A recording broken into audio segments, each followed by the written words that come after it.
ko po 'to, eh, kinilig ako. Sabi dito, less physical activity but politics still. In the coming days, it will be my passion again. Naku, yari kayo. Nanginginig na siguro dito ang mga tambaluslos. Especially ngayong malapit ng eleksyon. Yan lang ang trabaho ko kasi politika. Naku. Maganda yan, ha? Oh, pakibasa. Oh, ang ganda. Sabi ni Criselda Reyes, "Yahu, Tatay Diggs, balik ka na." Oh, kinilig ako rito. Ha? Babalik na. Ay, yung mga mga pahiwatig na ganyan, siguro ngatog yung mga tambaluslos. Oh. Yung mga tambaluslos defenders, ha? Andyan lang yan kasi maraming views. Pero pag pumasok na si PRRD, ang views nandito na. Maglalaho yan, lilipat yan dito. Oo. Pustahan tayo. Biglang iiwan si presidente nyo tapos magbablog na dito. Oo. Pati yung mga TVJ vloggers, babalik kay PRRD. Di ba? Ay, nako. Nagpapahiwatig na. Gusto niya, sabi niya. Especially ngayon, malapit na ang eleksyon. Yan lang ang trabaho ko kasi. Especially ngayon, yun ang nagustuhan ko. Especially ngayon. Now. It's now or never. Especially ngayon na malapit na eleksyon. Naku, magiging maganda talaga ang bakbakan ngayong eleksyon. 2025.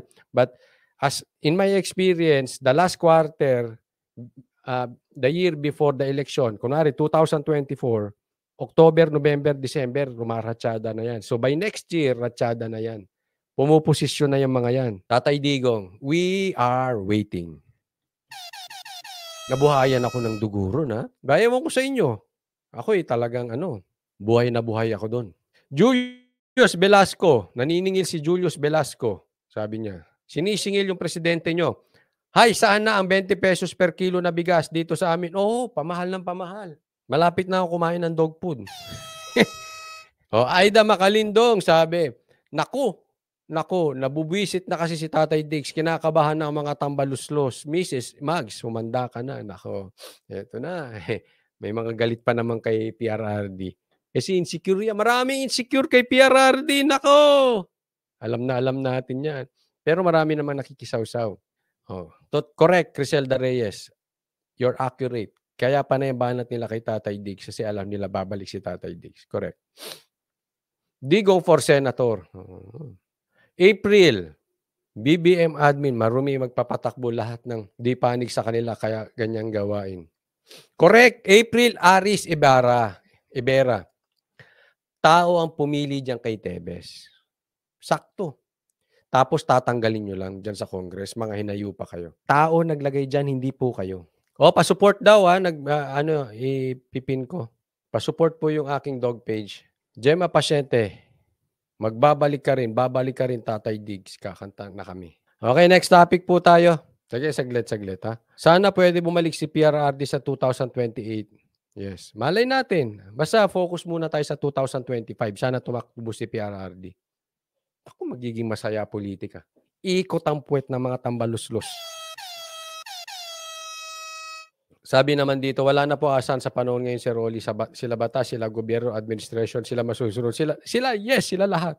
Hindi na mapakali ang mga tambaluslos. Pati yung mga tambaluslos vloggers, hindi na mapapakali. Mawawalan sila ng views eh. Alam nila, kaya niraratsada nila ngayon eh. Eto muna, punta tayo dito. Dating presidential spokesperson ng Administrasyong Arroyo, ang pangako umano ni dating Pangulong Joseph Estrada na tatanggalin ang BRP Sierra Madre sa Ayungin. Binanggit pa niyang tinatanggal din ni Estrada ang isa pang barko na pinasadsad din ito sa Scarborough. Ito yung kwento na pinatanggal daw na sinabi ni ERAP na pinangako niya sa China na tatanggalin niyang Sierra Madre na yan. Yung barko na yan. Tawagin na lang natin barko dyan sa Ayungin. Yan po ang sinasabi, yan po ang pinagtatalunan. Show. Yan ang tinutukan ni Rafi Tima. Can you name names, Mr. Tiglao? Siyempre, magagalit ang anak. Ang ganda nga na nangyari dyan eh. Parang for the first time, nagkasundo yung magkapatid. Hindi naman. Pero magkasundo sila dyan. Ito, nagalit si Jinggoy. Stupid. Stupid. Kinantahan ka. Stupid! Sino? Tiglaw, stupid. Ulit. Stupid. Matapos ang privilege speech kahapon ni Senador Jinggoy Estrada, pinanindigan ni dating presidential spokesperson Rigoberto Tiglao ang kanyang pagsabing si dating Pangulong Joseph Estrada ang nangako noon sa China na aalisin sa Ayungin Shoal ang nakasadsad doon na BRP Sierra Madre. Ayan, ito po ang usapan dyan. Ang nangako daw, kasi sinabi ng China na tatanggalin yung Sierra Madre. Yan ang sinabi ni Tiglao. Ang punto naman ng nila Jinggoy, ng mga anak at ng kanyang kapatid, siya nga naglagay dyan tapos siya rin na magpapatanggal. So may pagtatalo yung dalawa. Sino nagsasabi ng totoo? Definitely may sinungaling. Bakit? Pag magkaiba sinasabi, may sinungaling. Yung isa, pinagbibintangan si Erap. Yung isa, pinagtatanggol si Erap. Mamaya. Sa kanyang kolum ngayong araw, iginit ni Tiglao na may sapat daw siyang ebidensya para patunayan ang kanyang mga isinulat. Katunayan, bukod sa BRP Sierra Madre na isinadsad sa Ayungin Shoal, isa pang barko, ang BRP Benguet, na isinadsad naman malapit sa Scarborough Shoal, ang ipinangako raw na tatanggalin. At noong April 1999, tinanggal daw ito ayon kay Tiglao. Sabi ngayon ni Senator Estrada, para raw bigang linaw ang issue. Pwede patawag si Mr. Tiglao. Okay, siya. Siya mismo, oo. Para to shed light on what he said. Hindi naman daw kasi pwedeng ipatawag ng Senado ang ambassador ng China para alamin kung sino ang opisyal ng Pilipinas na nagbigay ng naturang pangako. Sinubukan ng GMA Integrated News. Ito lang po para sa akin. Ito lang ang mabibigay kong komentaryo dyan. Sino ang tama? Wala akong pake. Ulit. Sino ba talagay mo? Ano ba dapat gawin dyan? Tanggalin o hindi tanggalin? Wala akong pake. Sino ba tama? Si Tiglao o si Jinggoy? Wala akong pake. Bakit naman ganun, Coach Oli, wala kang pake? Kasi ganito yan. Dapat, hindi na natin pinagtatalunan yung sinabi ng China kung may pangako ang Pilipinas o hindi. Dapat tayo nagkakaisa na. Huwag na tayo magturuan kung sino o hindi. Nagbitaw ang presidente nyo na sabi niya, wala daw pangako ang Pilipinas na ganyan sa China. So, paniwalaan nyo na lang yung presidente nyo. At ano pang sabi ni Marcos nyo? Ang sabi niya, pero kung merong mang pangako ang Pilipinas sa China na ganyan, babawiin niya. So sa madaling salita, hindi issue para sa akin kung tanggalin yan o hindi tanggalin, tama ba si Tiglao o si Jinggoy. Wala po yan sa issue dyan. Ang issue dyan, kung kayang panindigan ng presidente nyo ang kanyang sinabi. Andoon ang issue. Kaya wala akong pakialam dyan. Kasi kahit naman totoo sinabi ni Tiglao o kahit nagsisinungaling siya, sinabi naman ni Marcos nyo, tatanggalin. Kung meron man, babawiin niya. Di ba? Ang tanong nga lang, yung mga pinagpapangako ba ni Marcos nyo ay pwede nating kapitan na parang kasing tigas ng bato o parang kasing tigas ng marshmallow. Nadudurog. Pwede ba natin yung kapitan na parang bato o parang buhangin? Nalulusaw sa kamay. Kaya tayo siguro nagtatalo ng ganito. Baka mamaya wala tayong tiwala sa presidente nyo. Ako, hindi ko masisisi ang taong bayan. Bakit? Marami na siyang sinabi na hindi naman niya pinanindigan. Sa katotohanan, ako parang nagtataka ako. Ito serious Baka mamaya ibang Marcos yung nakaupo dyan. Kasi iba yung sinabi niya nung kampanya Iba. Iba yung nangyayari ngayon. Kaya isip ko, hindi kayo napalitan to si Marcos. Baka clone lang ito. Baka ito yung Marcos dati na baka iba. Hindi kasi iba, di ba? Iba yung sinasabi niya nung kampanya, iba nangyayari. Ayun po ang issue para sa akin dito. Hindi kung tama si Tiglao o si Jinggoy, wala akong pakialam dyan. Hindi, maganda naman yung sinabi ni Marcos Kung meron sinabi ang Pilipinas na ganyan, babawiin ko. Tama si Marcos doon. Ang tanong, kaya bang panindigan ng presidente nyo yun? Yung sinabi niyang yun. Di ba? Alam naman natin, hindi naman kaila. Ang dami niyang hindi kayang panindigan sa mga sinabi niya. Marami siyang sinabi hindi nagkakatotoo. Na siya mismo binabawi niya. Paano kung bukas na Jombag binawi? Di tapos tayo lahat. Jombag, bawiin mo yan. Di tapos tayo. Kung tinopak na lasing, just Ginombag, Bawiin mo yan. Eh di para tayong para tayong noontime show. Laban-bawi, laban-laban, bawi-bawi. Kasasabi mo lang ng laban, babawiin mo. Pagkasabi mo ng bawi, laban. Noontime show kalalabasan natin dito. Sabi ni Evelyn Delay, parang napunta na naman. Kala ko tapos na tayo sa septic tank, Evelyn Delay. Napunta na naman tayo sa sa tae. Di ba? Yun lang ang issue dyan. Ang issue, maganda sinabi ng presidente nyo, ang tanong, hanggang kailan? Kailan niya babawiin yun? Sinabi niya, hindi yan pangarap, hindi yan pangako, pangarap lang. Kasi po ganun ang nagiging problema. Tandaan nyo po kung si PRRD nagsalita ng ganyan, people will rally behind him. Ano ibig sabihin? Asa sila na gagawin ito. Itaga mo sa bato, gagawin ito ni PRRD. He will do his best, gagawin niya to. He is not perfect, pero you're assured he will do his best, gagawin niya. Iba ngayon, iba isa. Kaya kita mo anong pinagtatalunan? Sinong tama? Si Jinggoy o si Tiglao? Nakuna ng pahayag si Tiglao tungkol sa posibleng pagpapatawag sa kanya sa Senado, pero hindi pa siya sumasagot. Para sa GMA Integrated. Yan po ang issue dyan. Ngayon, puntahan natin yung isa pang issue. Doon ang solusyon ng Department of Agriculture para punan ang manipis na supply ng bigas hanggang Setyembre. Pero mga panukala ng DA, kinwestiyon sa pagdinig ng Kamara. Nasa frontline na balitang yan, si Shaila Francisco. Ano ba ito? Katulad yan.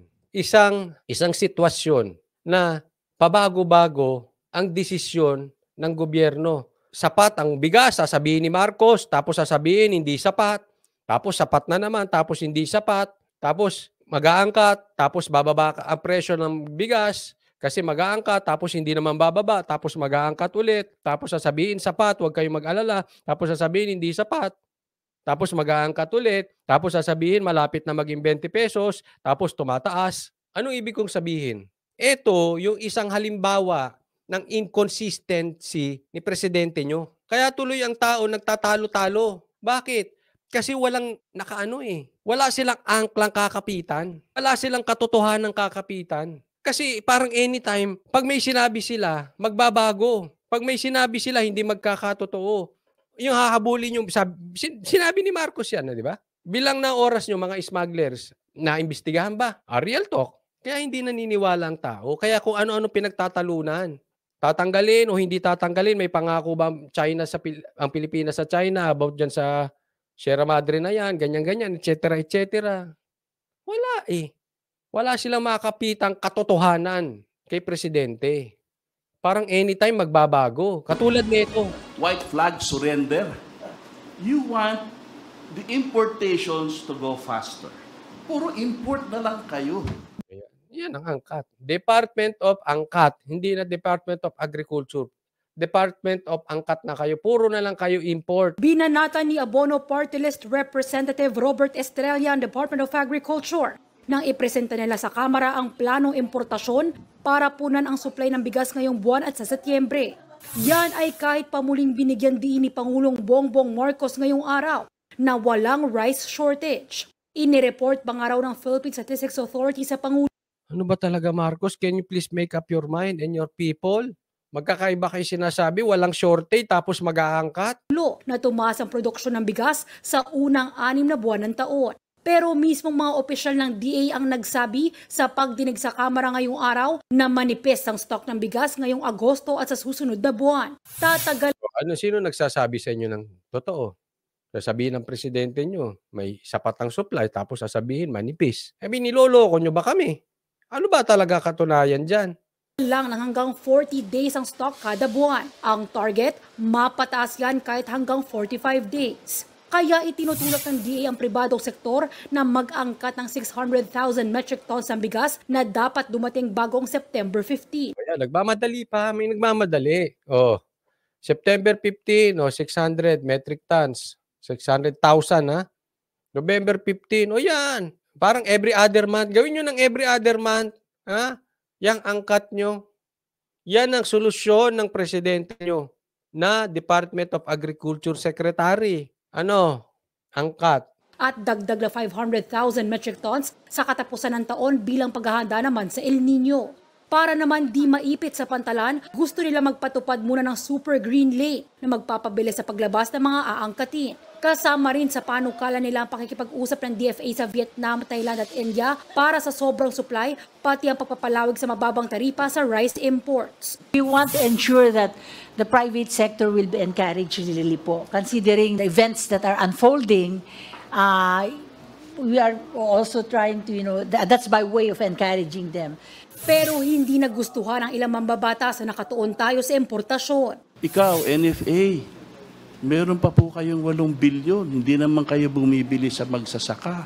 NFA, meron pa po kayong 80 bilyon. Ano kaya yung 80 bilyon na yon? Dollars, pesos, sako, etc. Hindi naman kayo bumibili sa mga magsasaka. Bakit hindi kayo bumili sa magsasaka? Bakit mas gugustuhin yung bumili sa angkat instead na tinutulungan natin yung mga magsasaka? Yan po ang tanong. NFA. Ano hong ginagawa nyo? Hindi ko maintindihan. Asan pala yung inyong administrator?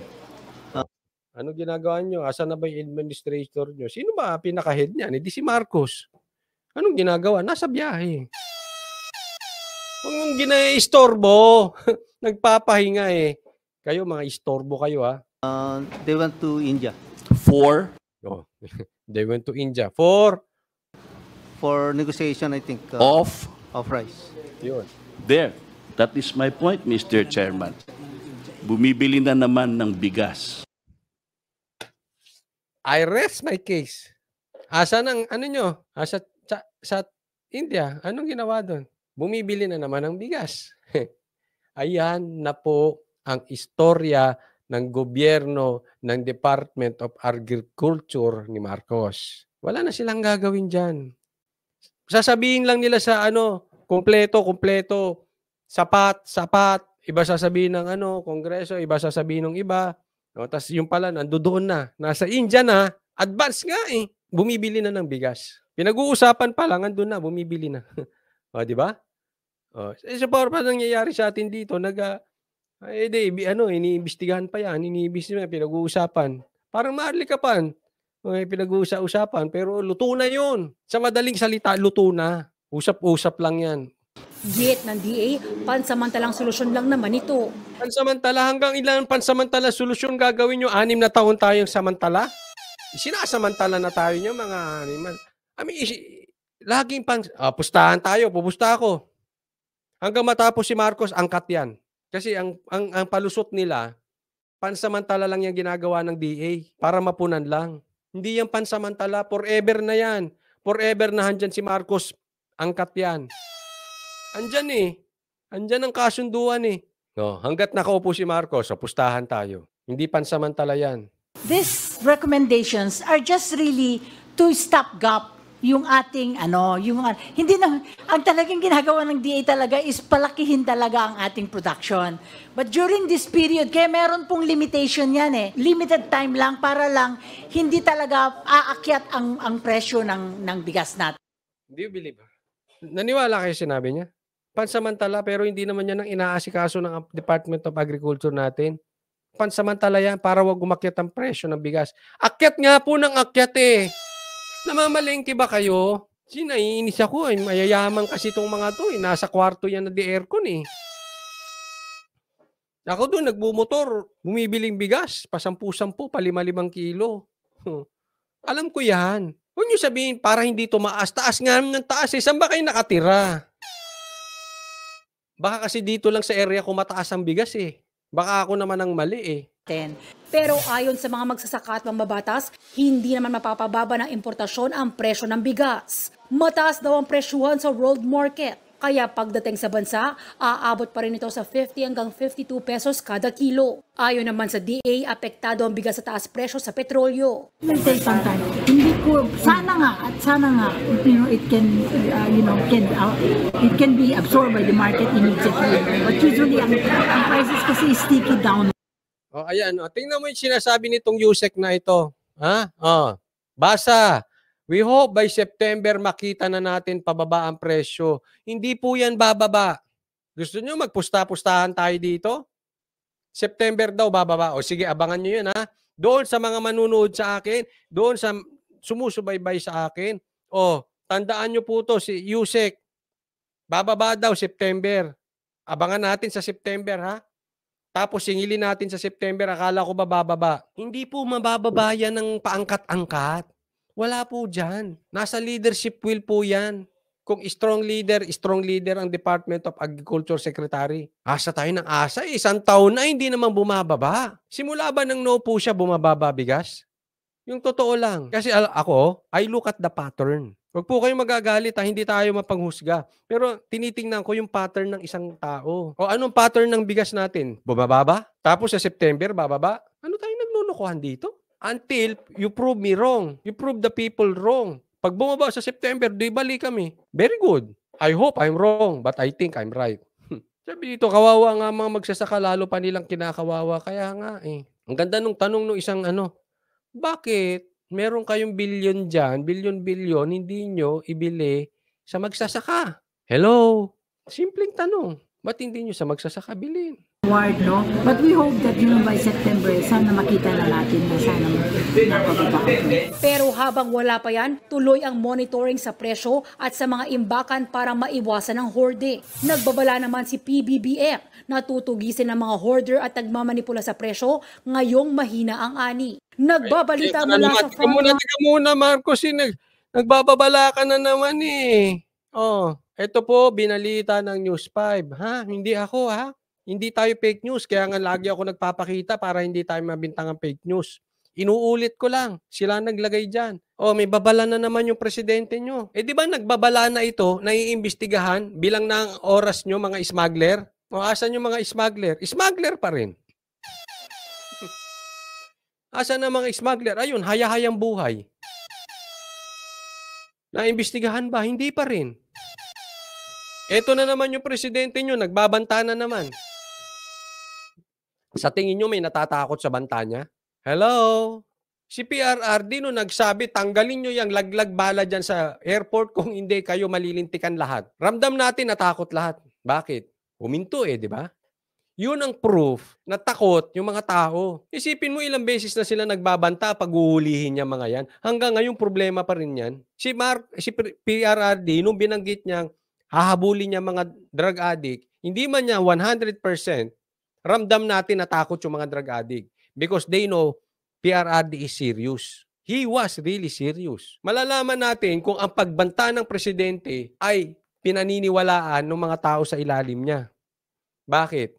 Nababago Bakit? May nangyayari. Pag ganyan, banta ng banta, walang nangyayari. Ang mangyayari dito kay Marcos, magiging the boy who cried wolf. Salita ng salita hanggang sa dulo, wala nang naniniwala. Ayan, di ba? Hanggat ang smuggler, haya-hayang buhay, walang naniniwala kay Marcos. Bakit? Sinabi niya, hahabulin niya Ba't di niya habulin? Ewan ko sa inyo. Tapos, tanggol pa more to mga to.